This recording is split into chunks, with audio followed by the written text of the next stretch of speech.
صليت ليلة مع رسول الله صلى الله عليه وآله وسلم فلم يزل قائما حتى هممت بأمر سوء.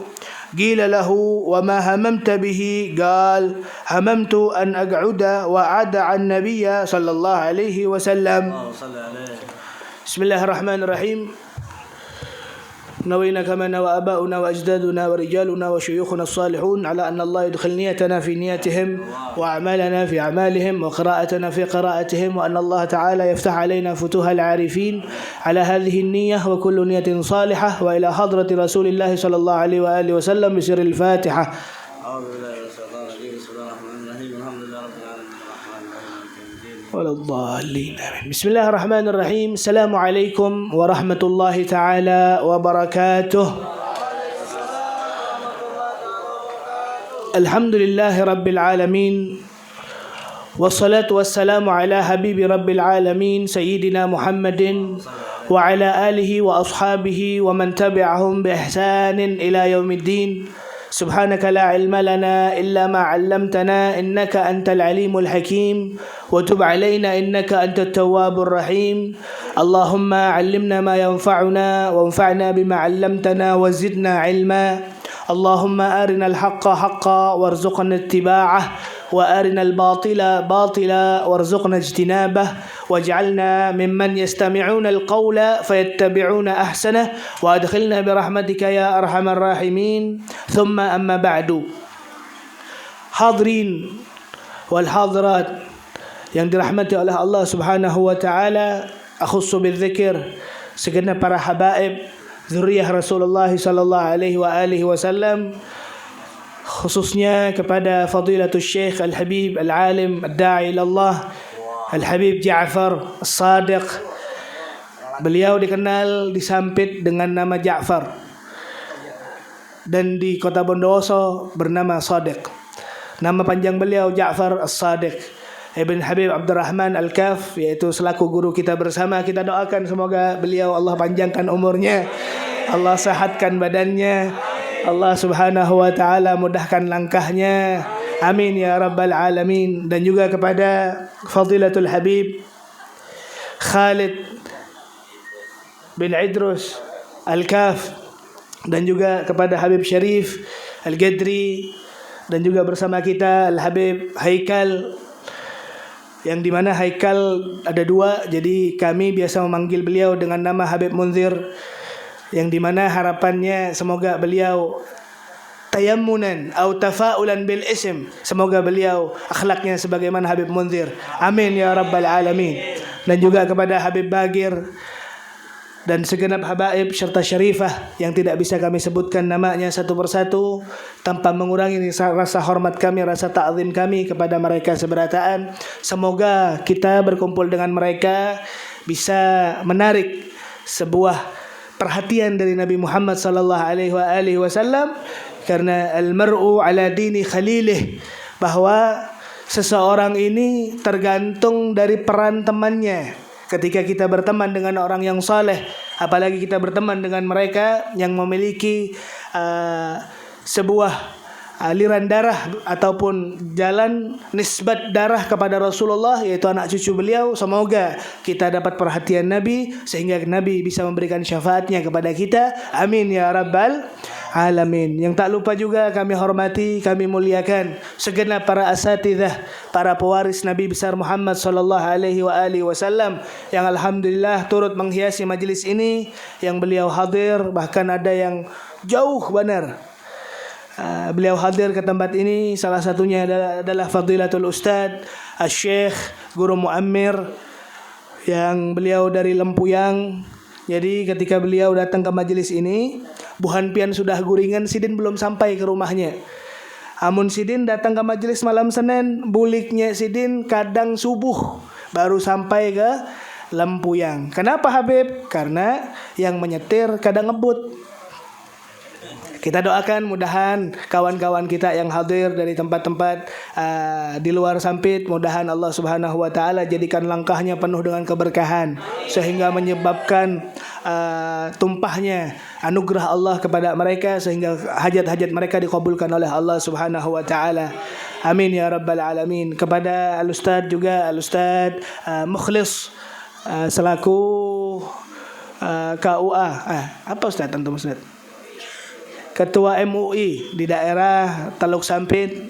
Alhamdulillah beliau bisa menghadiri, dan juga Al-Ustaz Ardiansyah ada, dan juga para asatidzah yang lainnya, khususnya kepada Al-Ustaz Sahibul Haramain, Ma'hadil Haramain, Ustaz Bashir, yang Masya Allah buhan para asatidzah ini tawadhu seberataan. Ada Ustaz Ahmad dan segenap para asatidzah. Mudahan kehadiran pian di tempat ini menambahkan keberkahan bagi ulun dan juga bagi teman-teman yang hadir di majelis ini. Amin ya rabbal alamin. Tak lupa kami hormati juga kepada segenap para hadirin wal hadirat yang dirahmati oleh Allah, khususnya mereka yang datang dari tempat jauh, dari desa Lempuyang, desa Rege, desa Besawang, Samuda Besar, dari Teluk Sampit. Mereka meluangkan waktunya, tenaganya sampai beliau datang ke tempat ini. Ashkurukum ala dzalik. Mudahan Allah yang menggantikan apa yang antum keluarkan sehingga antum ke tempat ini. Mudahan Rasulullah sallallahu alaihi wasallam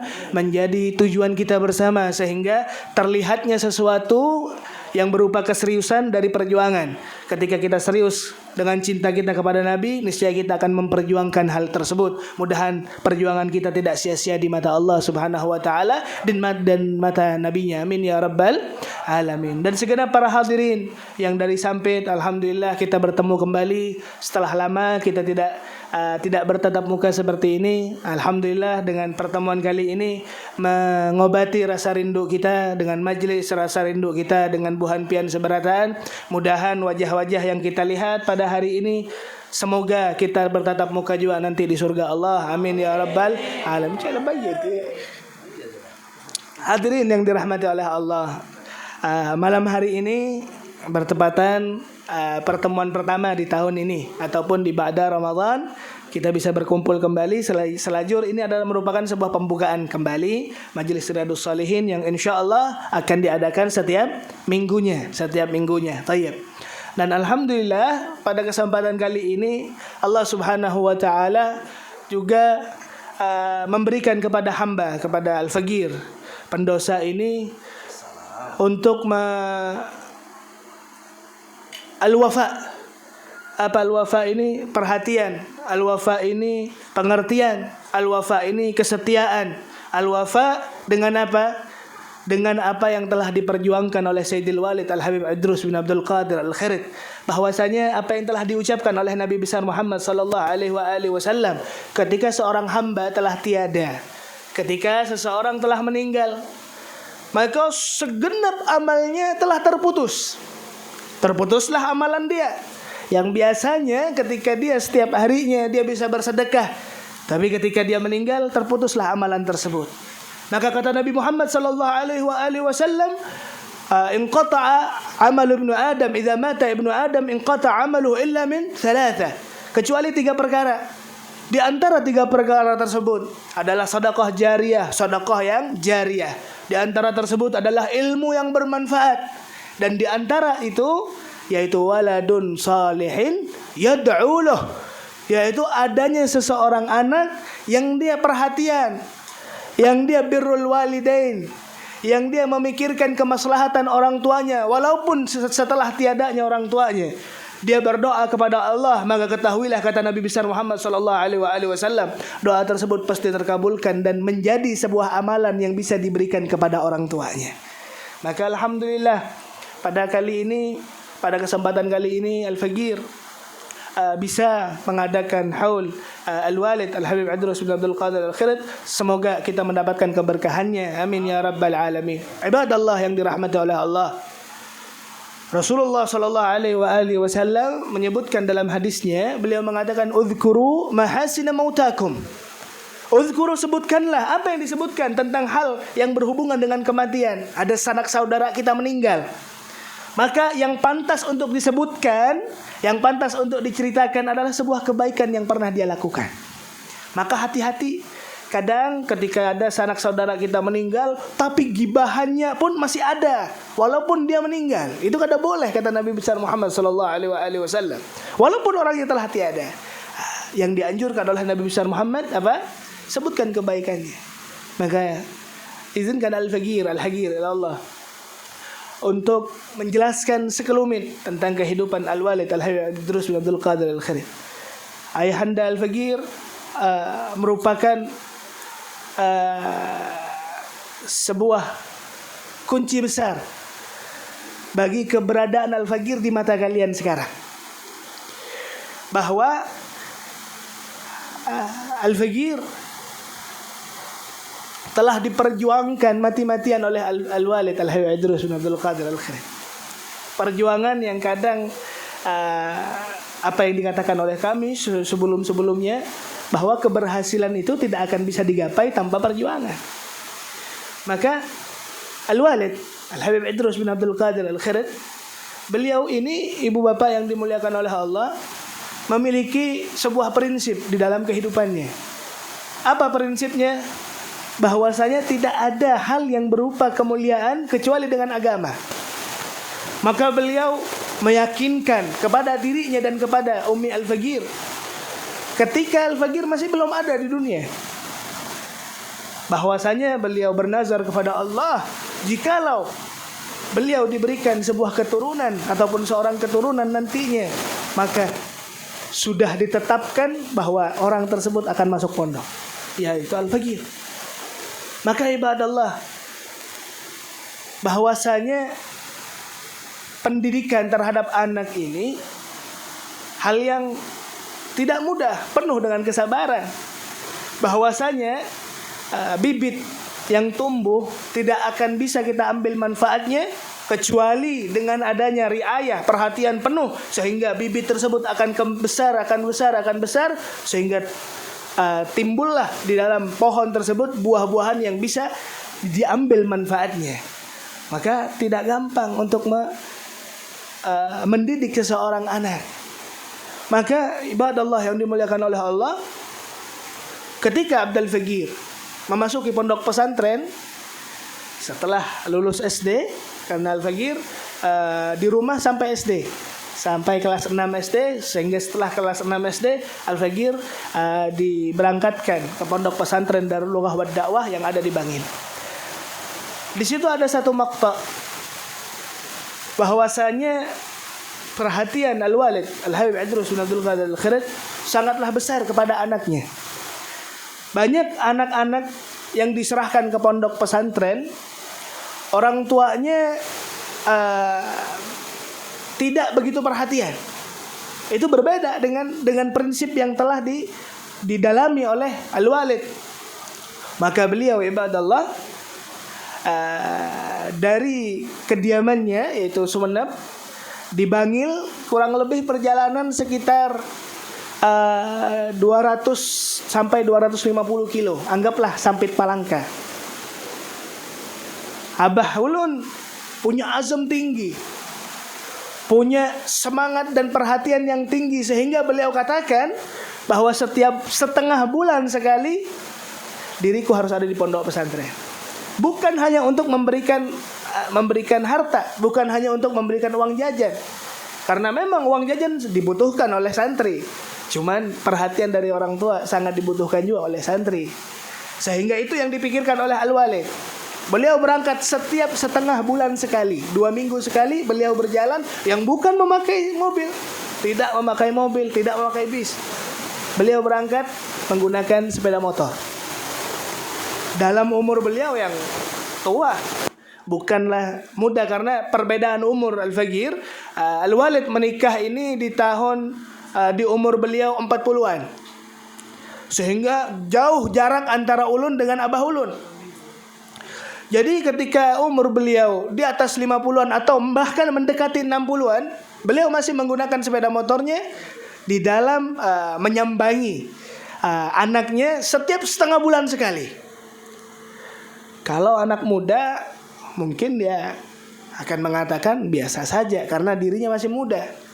Ketika sudah berumur, mungkin perkara tersebut sangat sulit untuk dikerjakan, karena kebetulan Al-Walid juga memiliki penyakit. Penyakit Abah Ulun ini darah tinggi. Jadi sampai di posisi kadang beliau stroke. Jadi subhanallah, coba lihat perjuangan Al-Walid. Beliau ini pada saat itu ibadah Allah, sampailah masa ulun ini disambangi, didatangi oleh Al-Walid.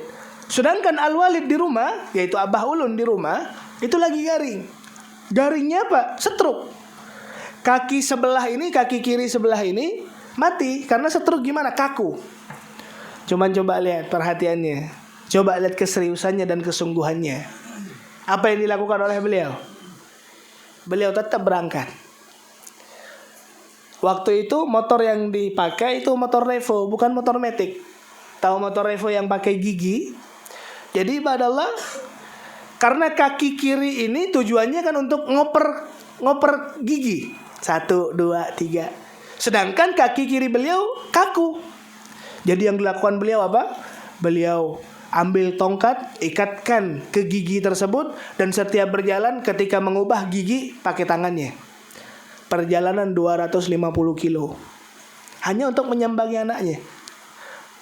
Kata Abah Ulun, bukan saya tak bisa untuk memberikan duit. Bisa aja kirim, ustadz ada, rekening ada, bank ada. Cuman ana memang seperti ini karena ini adalah jalan ana.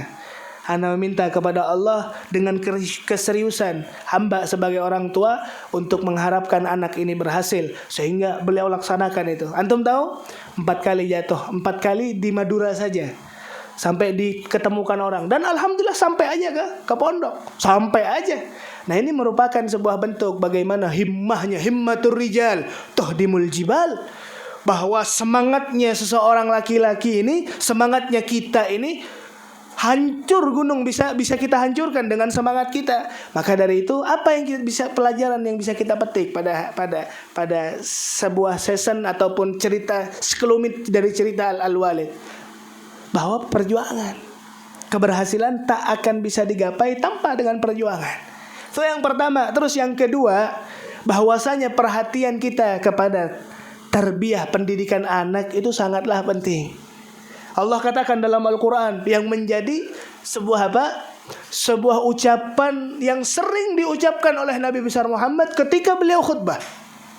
Allah katakan dalam Al-Quran, ya ayuhan nas ittaqu rabbakumul ladzi khalaqakum min nafsin wahidah wa khalaqa minha zawjaha wa batha minhuma rijalan katsiran wa nisaa wattaqullaha alladzi tasaaluna bihi wal arham innallaha kana 'alaikum raqiba. Itu ayat yang sangat besar maknanya, yang berhubungan dengan adanya hubungan rumah tangga, hubungan tarbiyah, hubungan kekeluargaan. Bahwasanya apa yang diharapkan oleh Allah kepada kita sebagai hamba bahkan sebelum kita memiliki anak, bahwasanya kita telah diajarkan oleh Allah dengan sebuah jalan yang diridhai oleh Allah, terjadinya hubungan antara laki-laki dan perempuan dengan hubungan yang sahih, dengan akad yang sahih, yaitu pernikahan. Sehingga dengan terjadinya dan terjalinnya pernikahan akan keluar zuriyah, akan keluar anak-anak yang bernisbat kepada orang tuanya, yang tahu di mana nasabnya, yang tahu di mana keluarganya. Oke, sehingga sekarang coba kita bahas, kita lihat bahwasanya keabsahan dan kemurnian makna pernikahan ini banyak dilalaikan, banyak dikatakan bahwa hal yang tak penting, sehingga berapa banyak terjadinya, mohon maaf, sebuah hubungan antara lakian dan binian tanpa di luar dari hukum nikah yang sahih, sehingga terbuahilah anak yang bahkan di dalam hukum syariat kita tidak bernisbat dan tidak bersanad.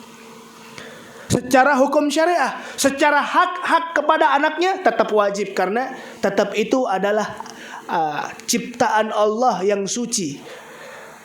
Kullu waladin yuladu 'alal fitrah, bahwa setiap anak tetap suci dilahirkan karena kejernihan, jernih fitrah. Nah, sehingga itu ibu bapak yang dimuliakan oleh Allah, bahkan orang-orang yang menisbatkan kepada kebebasan berpikir, nisbatkan kepada HAM, bahwasanya kadang hukum syariat ini dijadikan sebuah problem bagi kehidupannya, sehingga dia katakan bahwasanya hubungan tanpa adanya ikatan yang sahih tidak jadi masalah.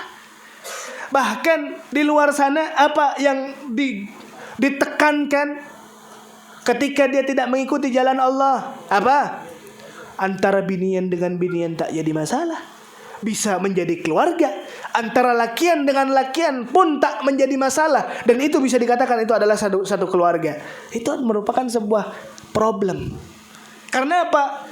Karena halal dalam hati mereka makna agama, yang dimana agama ini akan meletakkan, bukan hanya dengan pernikahannya saja, ini merupakan sebuah pondasi utama bagi masyarakat.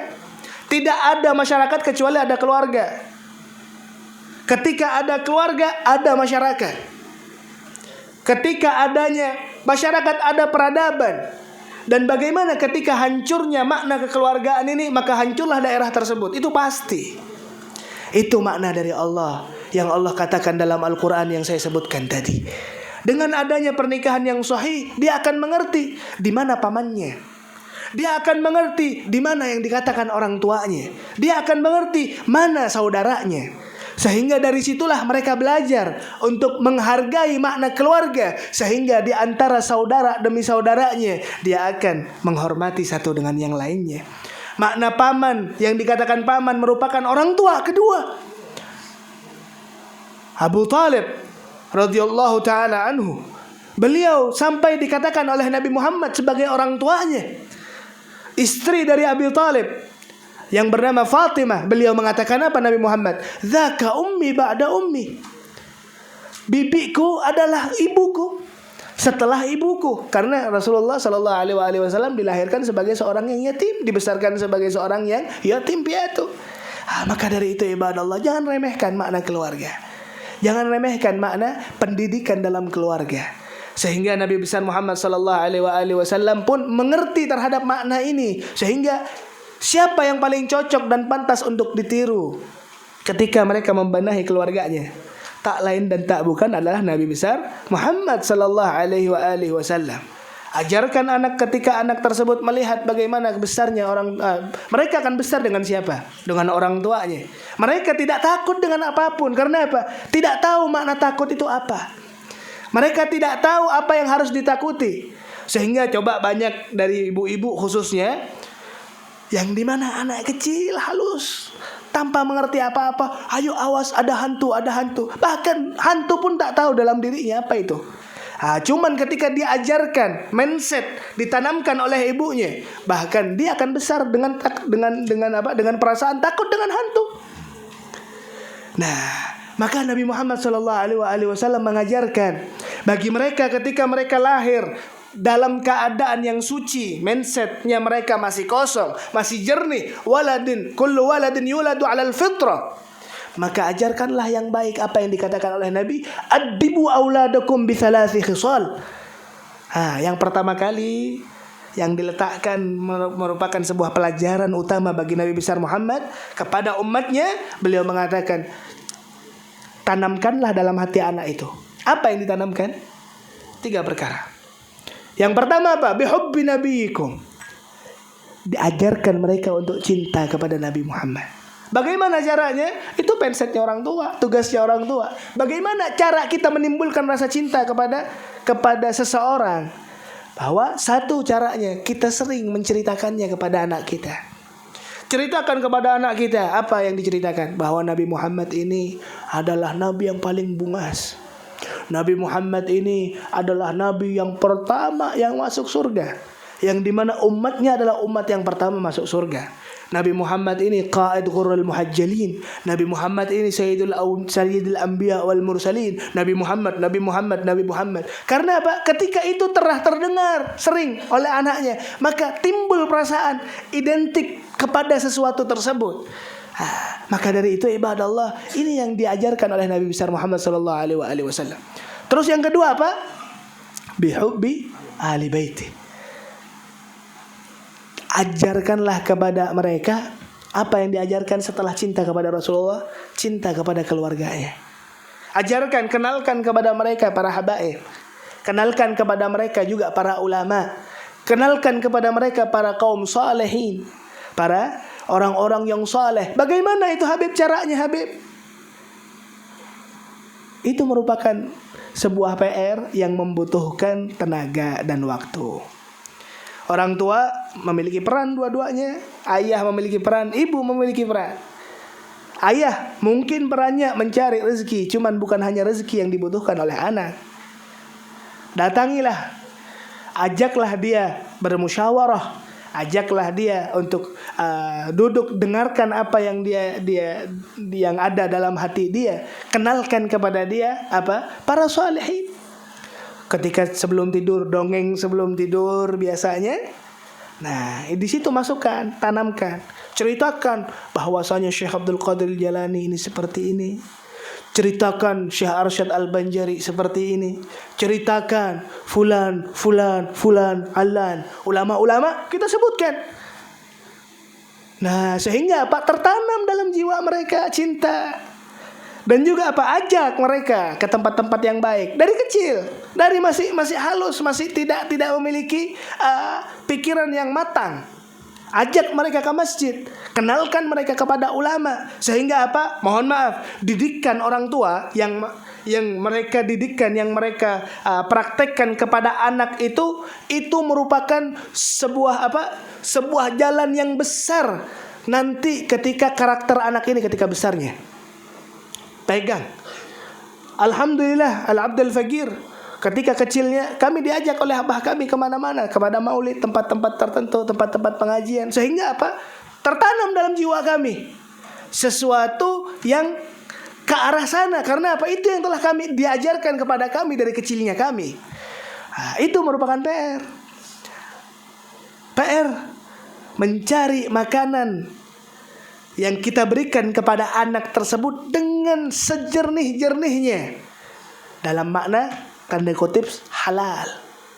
Itu penting. Al-Abdul Faqir dulu pernah Abah Ulun bercerita bahwasanya Abah Ulun ini bukan seorang pengusaha besar, tidak juga. Apa yang dicari sekarang akan habis sekarang, itu rezeki mindset Abah Ulun seperti itu. Tapi kalau sudah berhubungan dengan anak, kami di pondok pesantren, SPP kami itu 275.000, sama uang jajan anggaplah 500. Itu Abah Ulun kalau tidak dapat duit sebesar itu untuk anaknya, maka beliau rela untuk tidak makan.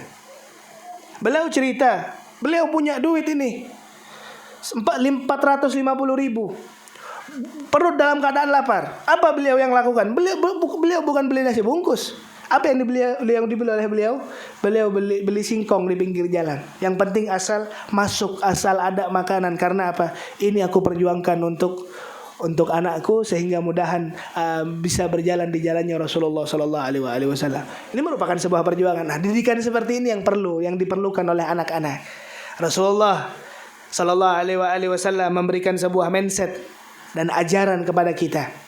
Rasulullah katakan, ini catat. Rasulullah katakan, ahibbu waladaka sab'an. Cintailah anakmu sampai umur 7 tahun. Yang dimaksud apa? Da'ibhu. Manjakanlah anak tersebut. Dari umur beliau kecil, dari umur 1 tahun ataupun masih bayi sampai 7 tahun, haram untuk memukulnya. Tidak boleh. Itu masa-masa disayangi, masa-masa dikasihi. Peluklah, ciumlah. Nah, masa-masa dimanjakan. Kenapa Habib Rasulullah katakan seperti itu? Karena itu akan berperan besar nantinya. Untuk apa? Untuk menghidupkan chemistry dan sebuah sangkutan ataupun perasaan yang tak bisa terpisahkan kepada orang tua, menambahkan kecintaan anak dan identik anak kepada orang tua sampai umur 7 tahun kata Nabi. Oke.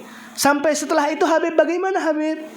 Nabi katakan, lanjutkan, wa'addibuhu sab'an, dan didiklah dia selama 7 tahun. Di dalam umur 7 tahun berarti 8 tahun, 9 tahun, 10 tahun, 11, 12. Itu masa-masa pendidikan. Apa pendidikannya? Ajarkan, kenalkan kepada ulama. Bawa mereka ke tempat-tempat yang soleh.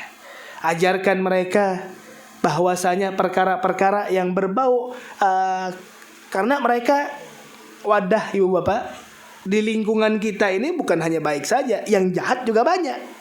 Yang tidak baik juga banyak. Perkenalkan mereka, maksudnya katakan kepada mereka bahwa perkara ini tidak baik.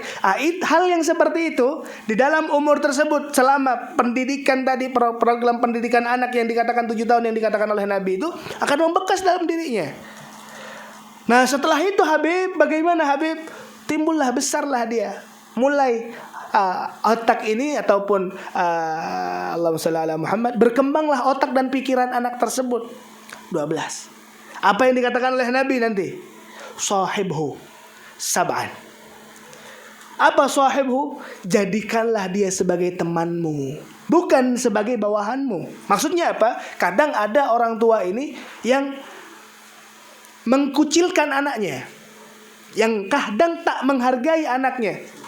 Kamu baru anak kemarin, jangan ikut campur urusanku. Kamu tidak boleh seperti ini, maunya saya seperti ini. Nah itu kadang didikan dia, cuman tidak, masih ada kejanggalan. Yang dikatakan oleh Nabi sahibu, jadikan kawan. Maksudnya apa? Dengarkan apa yang dia pikirkan. Seandainya dia ada unek-unek, dengarkan unek-uneknya. Sehingga carilah jalan keluar bersama. Karena proses pertumbuhan, pematangan pikiran anak, itu yang dikatakan oleh Nabi Muhammad SAW. Coba kita lihat. Waktu itu Nabi mencetak ini, tidak ada cetakan Nabi yang gagal, tidak ada. Itu Nabi. Nabi ini pernah duduk, ibu bapak yang dimuliakan oleh Allah. Di samping beliau, samping kanan beliau ini Sayyidina Abdullah bin Abbas. Di era itu Sayyidina Abdullah bin Abbas umurnya masih muda, masih 7 tahun, 8 tahun. Sedangkan di higa beliau, di higa kiri ataupun setelah Sayyidina Abdullah bin Abbas, itu siapa? Sayyidina Abu Bakar As-Siddiq. Sedangkan Sayyidina Abu Bakar As-Siddiq umurnya sama seperti Nabi, beda hanya 2 tahun. Anggaplah ulama besar ataupun seorang tokoh besar. Abdullah bin Abbas anak kecil. Oke, Nabi Muhammad meminum. Ada 1 gelas, ini biasa adat yang dilakukan oleh orang Hadramut juga. Minum. Nah, setelah itu apa? Ini kekanakan umur 7 tahun, 8 tahun. Pantasnya amun kita apa? Langsung berikan kepada Sayyidina Abu Bakar, karena tetuha sidin di sampingnya. Apa kata Nabi? Diajak bepander anak kecil ini. Diajak untuk mengambil keputusan. Anak yang halus, Sayyidina Abdullah bin Abbas. Apa kata Nabi?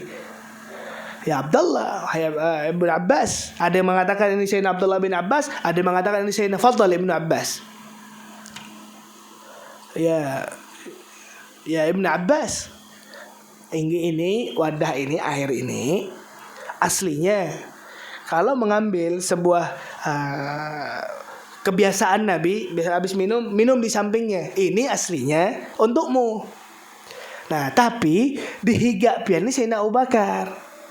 Nah, apa menurut pian? Apa ulun diberi ke pian dulu, atau ulun langsung memberi kepada Sayyidina Abu Bakar karena dia lebih tua jauh daripada umurmu? Nah, coba kecerdasan Sayyidina Abdullah bin Abbas. Beliau mengatakan apa pada saat itu? Ya Rasulullah, la uthiru binasibi alaika minka ahadan ghairi, atau kama qala. Beliau mengatakan, ya Rasulullah, bagaimana aku ingin berikan sebuah semangkuk gelas ataupun sesuatu apapun yang datangnya darimu, sehingga aku berikan kepada orang lain, aku tidak mendapatkan bagian, sedangkan aku ini sangatlah ingin mendapatkan yang lebih darimu. Maksudnya apa? Kada mau Sayyidina Abdullah bin Abbas diberikan kepada orang lain. Ya Rasulullah, ini dari pian. Walaupun ulun muda ya Rasulullah, ulun minta izin. Karena apa? Ulun kada mau. Ulun diduakan. Ulun kada mau jadi nomor 2. Baik ulun yang pertama mengambil berkah dari Rasulullah sallallahu alaihi wasallam. Coba kita lihat, itu ucapan yang diucap anak kecil, Pak. Kenapa? Itulah yang dididikan oleh Rasulullah. Diajak untuk interaksi. Diajak. Sehingga apa? Tertanamlah dalam diri orang tersebut, Sayyidina Abdullah bin Abbas, sebuah makna mahabbah kepada Rasulullah yang tertanam mulai sejak kecilnya. Besarnya Sayyidina Abdullah bin Abbas jadi apa? Jadi habril ummah. Jadi bahkan dikatakan tentanya agama. Tentanya umat. Yang dimaksud apa? Orang yang paling alim Sayyidina Abdullah bin Abbas, karena didikan dari baginda Muhammad sallallahu alaihi wasallam. Setelah itu ibu bapak yang dimuliakan oleh Allah, ucapan Nabi apa? Watrukul habla ala gharibih. Dan setelah itu maka biarkan mereka, biarkan anak ini berinovasi sendiri. Karena apa? Karena kita sudah menanamkan didikan, kita menanamkan kecintaan, kita menanamkan sebuah modal utama yang akan dibawa oleh anak ini nantinya. Ketika besar, maka saran oleh Nabi Muhammad apa? Jangan terlalu dikekang dan jangan dibiarkan. Kita lihat, kita awasi aja. Itu yang diharapkan oleh Nabi besar Muhammad sallallahu alaihi wasallam, biar apa? Mendukung anak ini supaya berpikir dewasa. Itu adalah perkara-perkara yang ditanamkan oleh baginda Muhammad sallallahu alaihi wasallam. Mudahan yang sedikit ini bisa bermanfaat kesan kita seberataan. Dan ulun meminta ataupun mengucapkan ribuan terima kasih kepada Buhan Pian, khususnya yang datang dari luar Sampit. Terima kasih. Mudahan Allah Subhanahu wa taala yang sebagaimana Pian menghimungi ulin, mudahan Pian juga diberikan kehimungan oleh Allah, dikabulkan hajatnya oleh Allah. Dan setiap teman-teman yang hadir di sini tempat ini, kita berdoa bersama semoga Allah Subhanahu wa taala, tidaklah ada yang hadir di sini kecuali mereka keluar kecuali hajatnya telah dikabulkan oleh Allah Subhanahu wa taala. Doanya dikabulkan oleh Allah, dosanya dihapuskan oleh Allah, dan semoga Allah Subhanahu wa taala yang di antara majelis ini yang belum dikaruniakan keturunan, semoga Allah Subhanahu wa taala dengan berkatnya Habib Abu Bakar bin Abdullah Al-Attas, Allah Subhanahu wa taala jadikan dikaruniakan anak yang saleh kepada mereka, dan semoga anak-anak kita menjadi anak yang selalu di jalannya Rasulullah sallallahu alaihi wasallam, diberikan dengan kesalehan dan kesolehan. Amin ya rabbal alamin. Dan semoga Allah Subhanahu wa taala, sebagaimana kita berkumpul di sini, kita berkumpul nanti di akhirat bersama Nabi besar Muhammad sallallahu alaihi wasallam, junjungan kita, Nabi besar yang memberikan syafaat kepada kita, yang kita bacakan sejarahnya setiap minggunya. Semoga ya Allah dengan keberkahan pembacaan sejarah ini, ya Allah, ini menjadi saksi besar bahwa kami telah mencintai Nabi Muhammad sallallahu alaihi wasallam. Kami akan hidup bersama Nabi Muhammad dan meninggal bersama Nabi Muhammad dalam hati kami. Amin ya rabbal alamin. Wallahu taala alam bisawab. Wassalamualaikum warahmatullahi taala wabarakatuh. Allahumma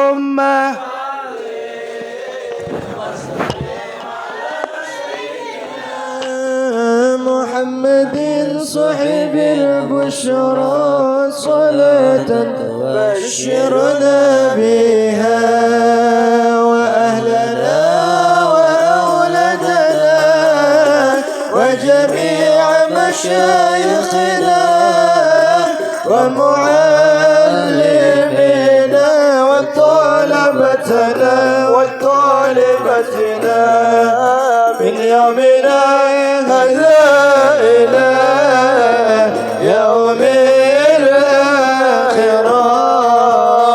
اللهم صل وسلم على